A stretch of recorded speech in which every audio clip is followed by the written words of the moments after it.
요한계시록 16장 12절에서 21절까지 우리 함께 봉독하도록 하겠습니다. 또 여섯째 천사가 그 대접을 큰 강 유브라데의 소돔에 강물이 말라서 동방에서 온 왕들의 길이 예비되었더라.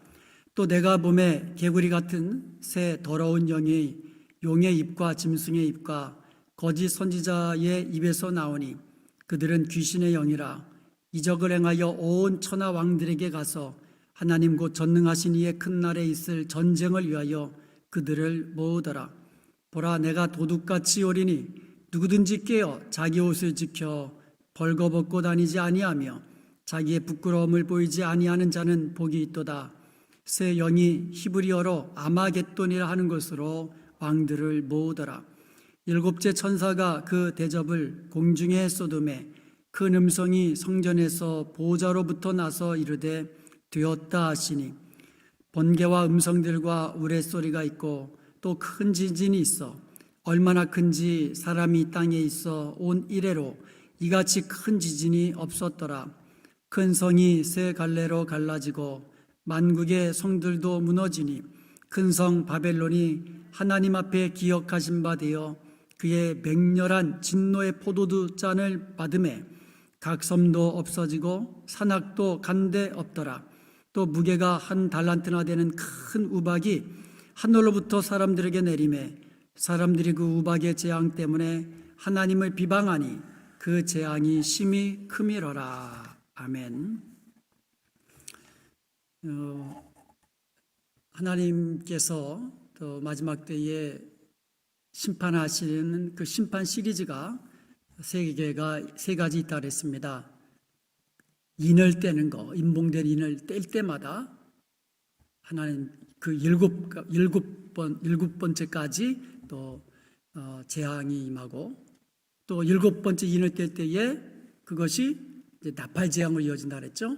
일곱 가지 나팔 재앙으로 이어지고 또 마지막 일곱 번째 나팔을 불면서 또 마지막 대접을 쏟는 일곱 번째까지 재앙이 임하는데 그 나팔 부는 재앙과 그 다음에 대접을 쏟는 재앙은 서로 굉장히 그 병행적 관계에 있다고 그랬습니다. 그래서 나팔을 부는 것은 이제부터 본격적으로 재앙이 시작된다 이것을 알리는 것이라면 대접을 쏟는 것은 실제적인 재앙이 이 땅에 임하는 그와 같은 것으로 우리가 해석할 수 있다고 말씀을 드렸습니다. 그러므로 이 대접을 쏟는 재앙은 마지막 재앙이에요. 그리고 그 실제적으로 하늘과 땅과 바다와 강과 공중과 그 짐승의 왕자까지 아주 그냥 총체적으로 이루어지는 마지막 종말론적인 하나님의 또 심판의 모습을 우리에게 보여주고 있습니다. 지난번에 있었던 그 재앙들 한번 복습해 보도록 하겠습니다.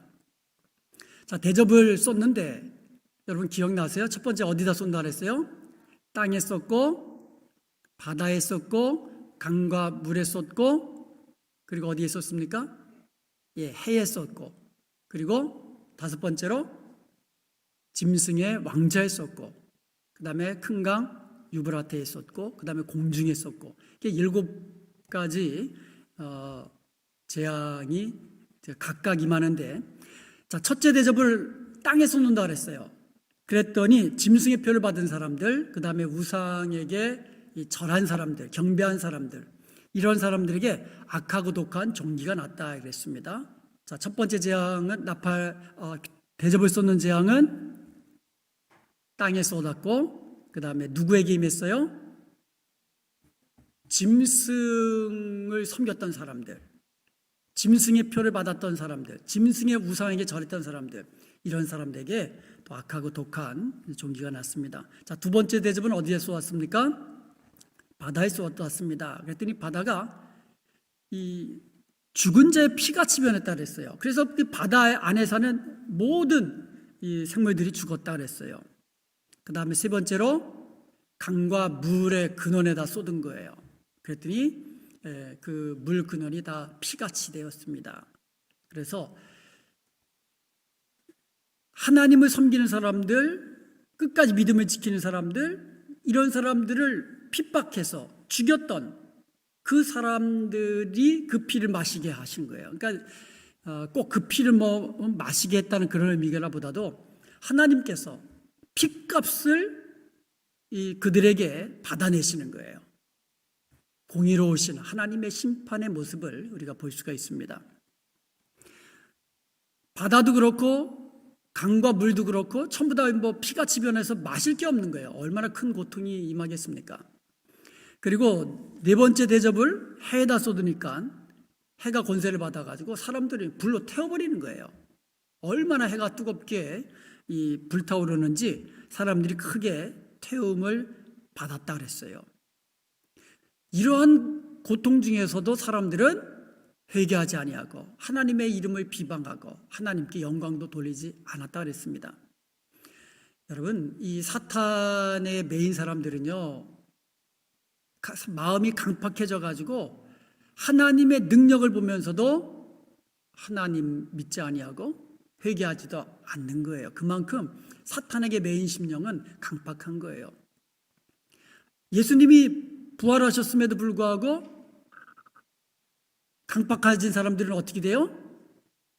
오히려 거부하고 예수님이 부활하셨다고 전하는 사람을 죽이려고 하고, 이게 사탄에게 매인 사람들의 모습입니다. 그렇지만 하나님 안에 있는 사람들은 어떻습니까? 예수님의 부활을 보면서 자기들의 불신앙 회개하고, 그래서 성령 받아서 남은 생명은 하나님 나라를 위하여서 주의 복음을 위하여서 크게 쓰임받는 인생으로 변화된 것을 우리가 볼 수가 있습니다. 이제 다섯 번째 대접을 짐승의 왕자에 쏟았다 그랬습니다. 짐승의 왕자. 자, 이제부터는요, 정말 마지막 심판으로 막 달려가는 거예요. 바다, 땅, 강, 물, 이런 데로 심판이 임하다가 이제는 그 심판의 대상이 짐승에게로 가는 거예요. 그랬더니 사람들이 아파서 자기 혀를 깨물 정도로, 그러니까 아픈 것과 종기로 인해서 차라리 내가 혀를 깨물고 죽지 하면서 그 정도로 고통을 받게 되는 그런 엄청난 재앙이 임하는 것입니다.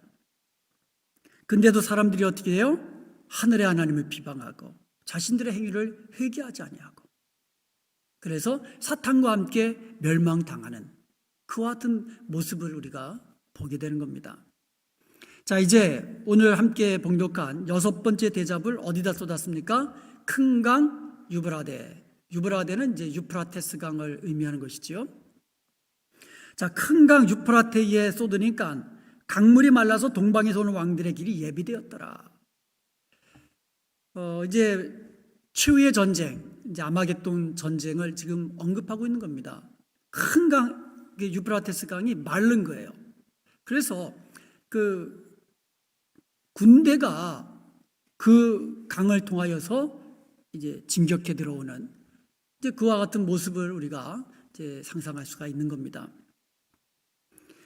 자, 이 세상의 왕들이 함께 모여서 이제 주님과 주님을 따르는 그와 같은 이 세력과 싸움이 일어나는데 13절에 보니까 새 더러운 영이, 그래서 새 더러운 영, 개구리 같은 새 더러운 영이 용과 짐승의 입과 거짓 선지자의 입에서 나온다 그랬어요.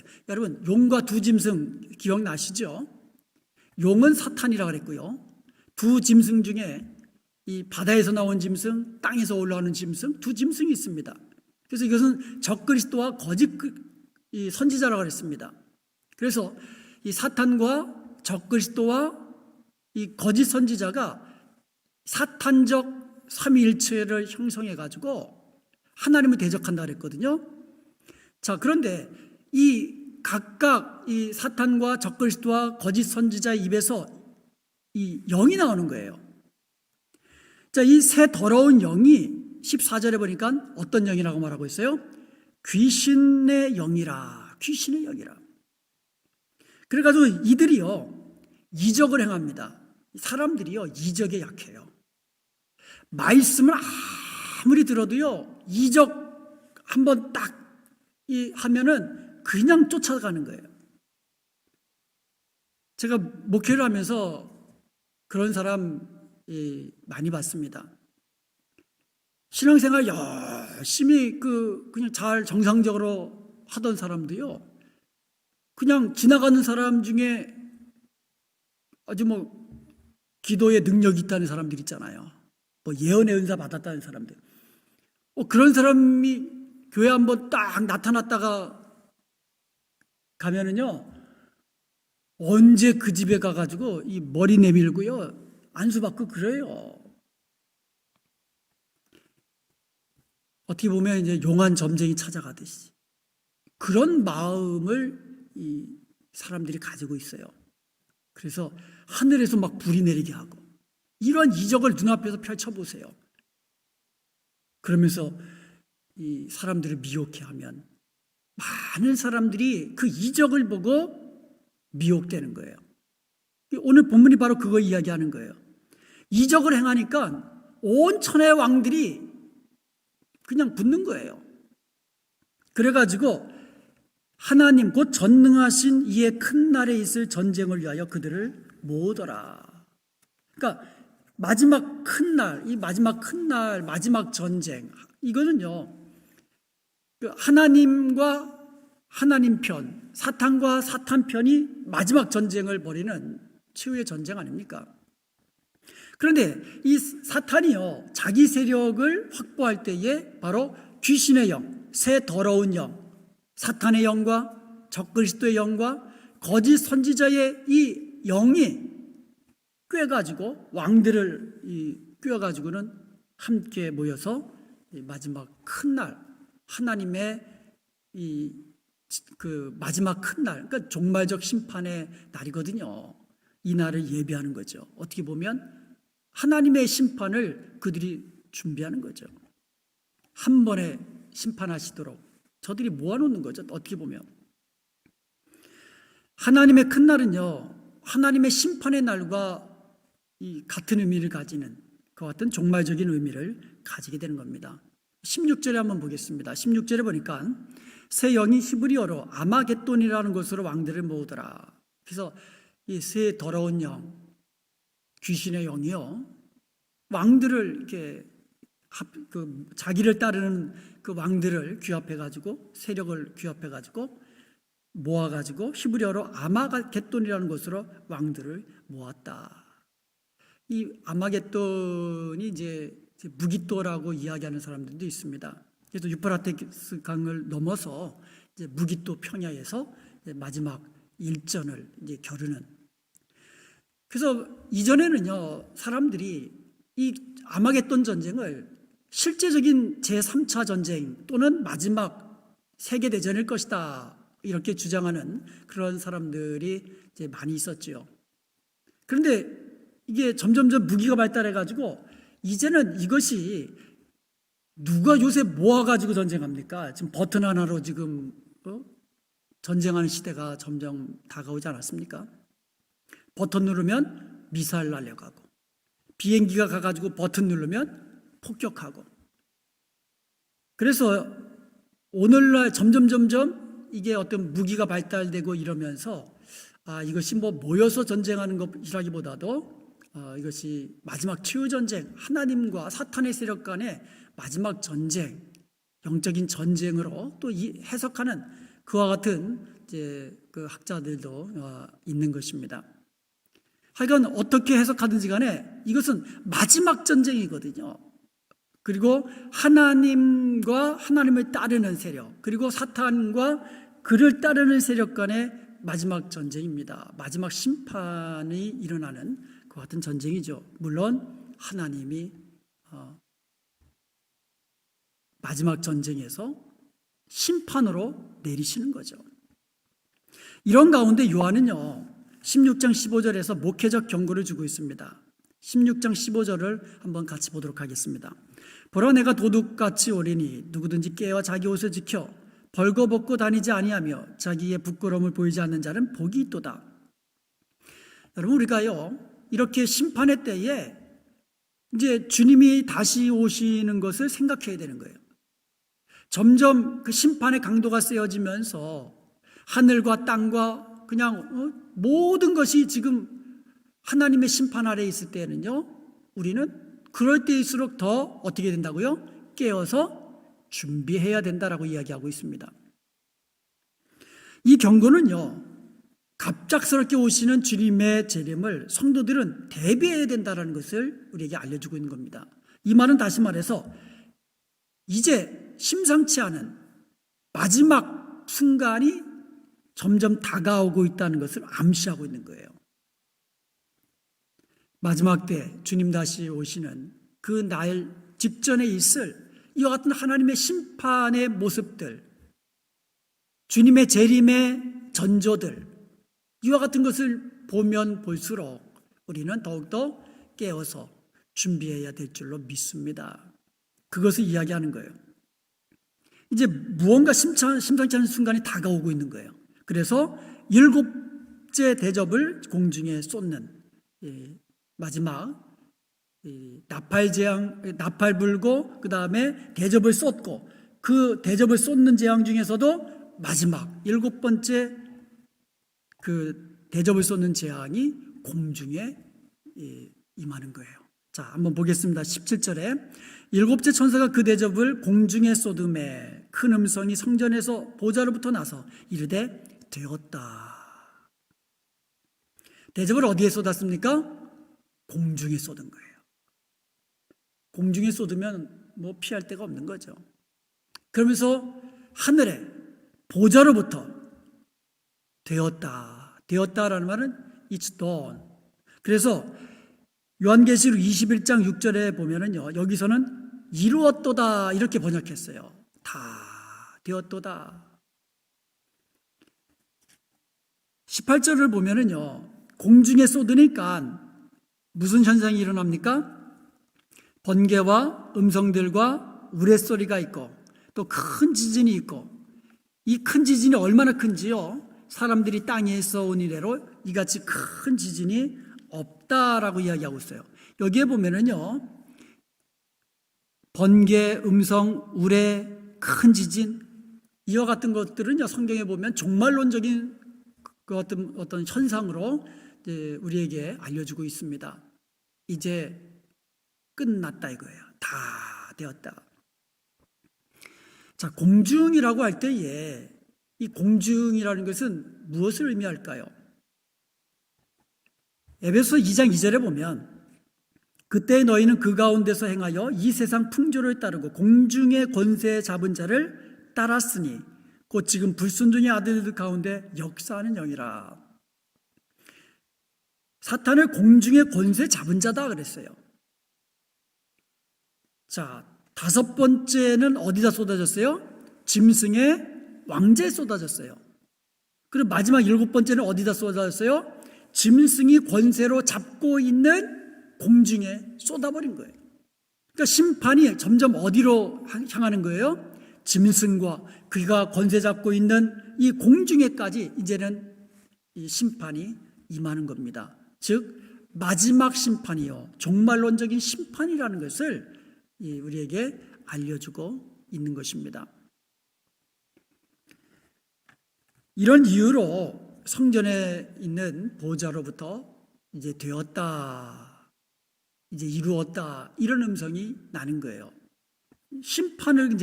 심판이 어디다 가격한 거예요? 짐승의 보좌에, 그 짐승이 권세 잡고 있는 공중에 이 일격을 가한 거거든요.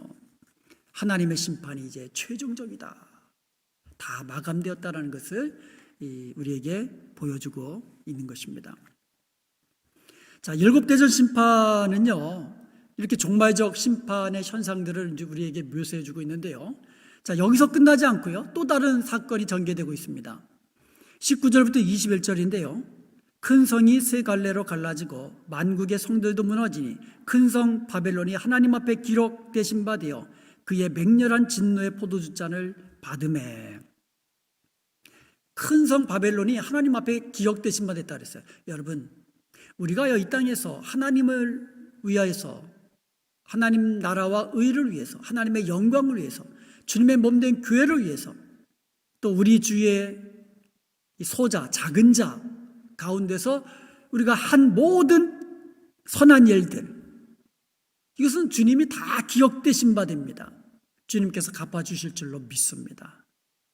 특별히 힘들고 어려울 때에 더욱더 믿음을 지키며 주의 나라를 위하여 헌신한 것, 주님의 복음을 위하여 헌신한 것, 주님께서 기억하시고 갚아주시는 줄로 믿습니다. 그런데요, 그것만 기억하시는 것이 아니라 큰 성 바벨론의 행위도 기억하신다는 거예요. 여러분, 바벨론이 무엇입니까? 하나님을 대적하는 이 세상의 권세, 이것을 바벨론이라고 했거든요. 하나님을 대적하는, 그래서 행음이라는 말을 씁니다. 하나님을 버리고 세상 우상에게 절하는 것, 이게 다 영적 간음이라고 말하고 있거든요. 이 큰 성 바벨론이 하나님 앞에 기억되신 바 된 거예요. 그래서 그 큰 성 바벨론이 하나님의 맹렬한 진노의 포도주잔을 마신다, 이렇게 되어 있어요. 계시록 14장 8절과 10절에 보면은요, 바벨론은 그 음행의 진노의 포도주잔을 먹이던 자입니다. 그러니까 바벨론이라는 것이 사람들에게 진노의 포도주잔을 먹여가지고 비틀비틀 취하게 해가지고 그냥 저들도 이 세상에 취하게 하고 정욕에 취하게 하고 하나님을 대적하게 하고 하나님과 멀어지게 하고 짐승에게 절하지게 하고 그랬던 자거든요. 그러니까 그 큰 성 바벨론은 진노의 포도주를 마시게 하던 자가 여기서는 어떻게 됩니까? 하나님의 맹렬한 진노의 포도잔을 이제는 자기가 마시게 되는 거예요. 바벨론이 멸망한다는 것이죠. 하나님을 대적하는 이 세상 세력들이 완전히 파멸될 것을, 멸망할 것을 말씀하고 있는 것입니다. 하나님을 대적하는 세력, 이 땅에 보이지 않는 세력들 얼마나 많은지 모릅니다. 드러난 세력들도 있습니다. 가장 하나님을 대적하는 이 땅의 세력이 무엇입니까? 공산주의 아닙니까? 그리고 이 무슬림 아닙니까? 그리고 사회주의 아닙니까? 그렇다고 뭐 민주주의라고 해서 하나님을 대적하지 않느냐? 그것도 아니죠. 이처럼 이 세상의 모든 문화, 갈수록 하나님을 대적하는 문화로 점점점 나가는 거예요. 그런데 이제 7번째 대접을 쏟는 그 하나님의 진노의 심판이 임할 때에 큰 성 바벨론이 이처럼 멸망하게 되는 것입니다. 이렇게 큰 재앙을 당하면서도 사람들은 회개하지 않고 오히려 하나님을 비방한다, 이렇게 되어 있습니다. 20절에 보니까는요, 각 섬도 없어지고요, 산악도 간데 없어지고요, 무게가 1달란트나 되는 큰 우박이 하늘에서부터 쏟아지는 겁니다. 이렇게 큰 진노의 재앙 앞에서도 사람들은 하나님을 비방하고 그 재앙이 심히 큽니다. 그런데 아주 재밌는 말이 있습니다. 그 우박의 재앙 때문에, 이렇게 돼 있어요. 그 우박의 재앙 때문에 더 하나님을 비방하는 거예요. 만약에 이 우박의 재앙이 하나님께로부터 왔다고 믿는다면 그 다음은 뭐예요? 회개하고 하나님께 나가야 되는 거잖아요. 왜 이 사람들이 우박 재앙 당하면서 하나님을 비난하고 원망합니까?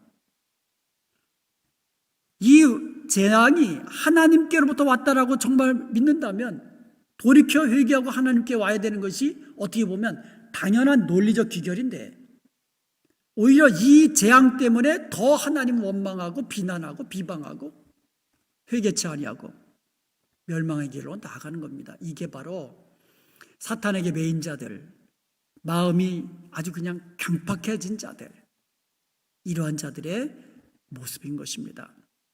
하나님은 끝까지 회개하고 돌아오기를 원하시지만 그들은 이러한 재앙을 보면서도 끝까지 회개하지 않고 하나님 비방하고 하나님께 영광 돌리지도 않게 되는 그들의 모습을 우리가 보게 되는 것입니다.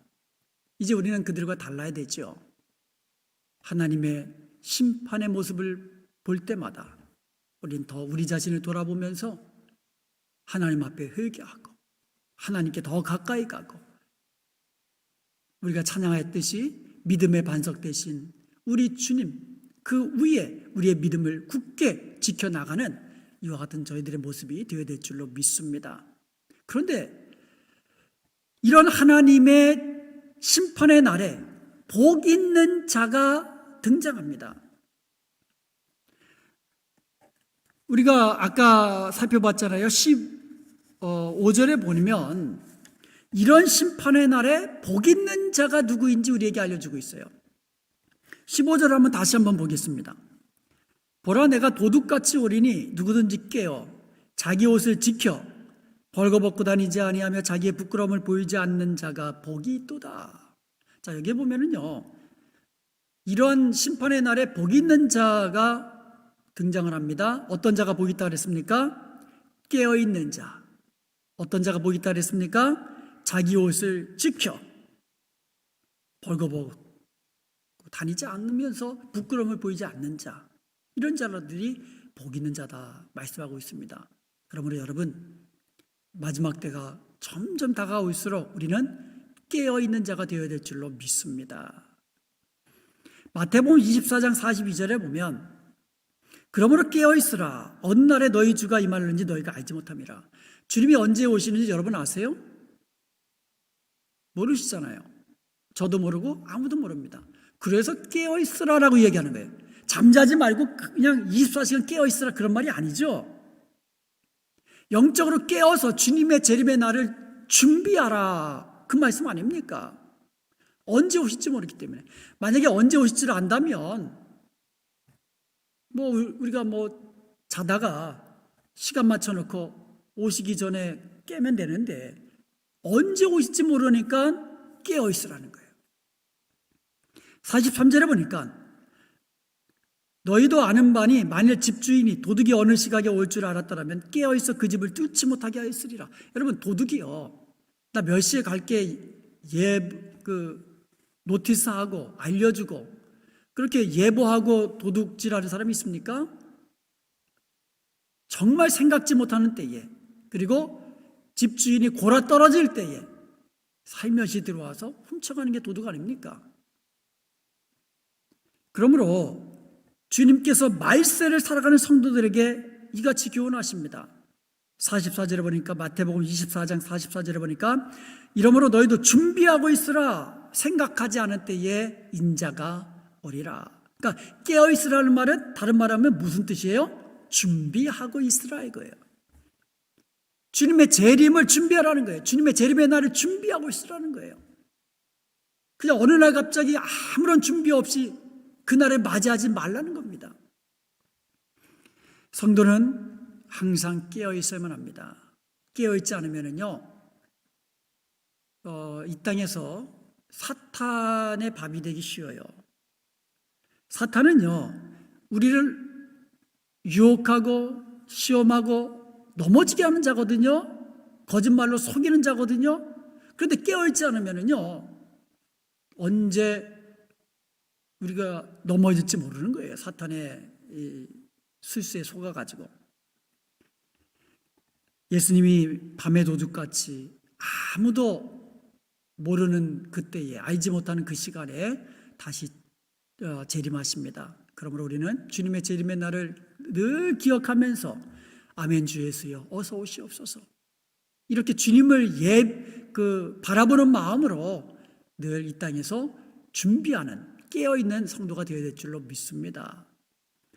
그러면서 자기 옷을 지키라라고 얘기하고 있어요. 자기 옷을 지켜라. 이 경고는요, 사대교회나 라우디가 교회에 주셨던 이 경고이기도 합니다. 계시록 3장 4절에 보면 사대교회에 주시는 경고 중에 하나가, 그러나 사대에 그 옷을 더럽히지 아니한 자 몇 명이 내게 있어 흰 옷을 입고 나와 함께 다니리라 그랬거든요. 여기 보니까 그 옷을 더럽히지 않은 자가 몇 명이 있는데 그들이 흰 옷을 입고 나와 함께 다니라 그랬어요. 그러니까 자기 옷을 지킨다라는 말은 다시 말하면 그 자기 옷을 더럽히지 않는 것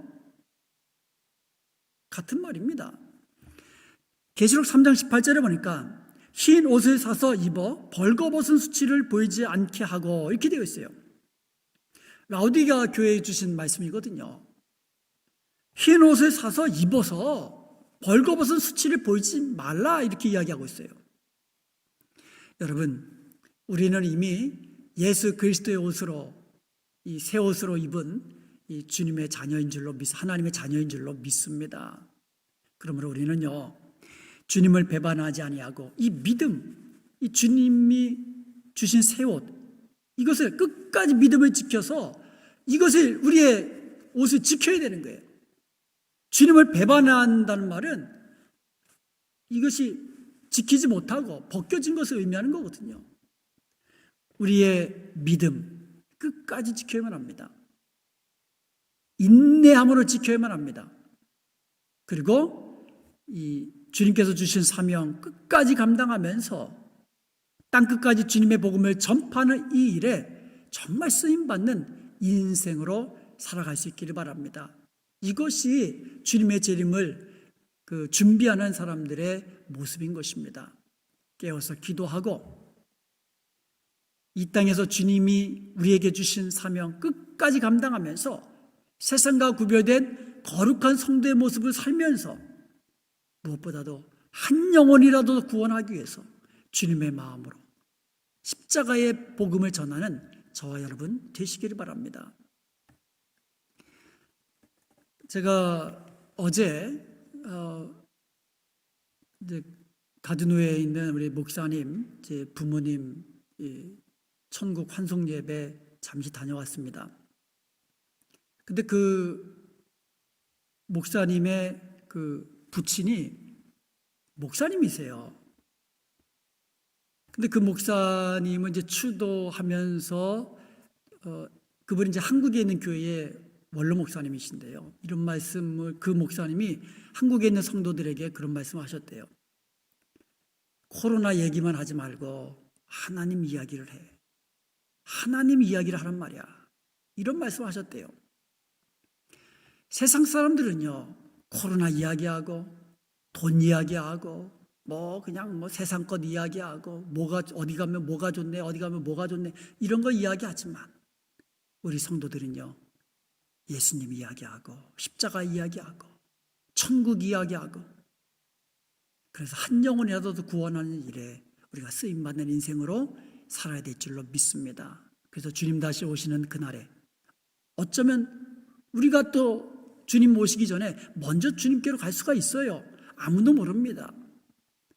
그날이 올 때에 정말 주님 앞에서 잘했다 칭찬받는 달려갈 길을 다 달려가고 주님이 주신 사명 다 마치고 주님 품에 안겨서 영원한 안식을 누리는 저와 여러분이 될 수 있기를 주님의 이름으로 축원드립니다.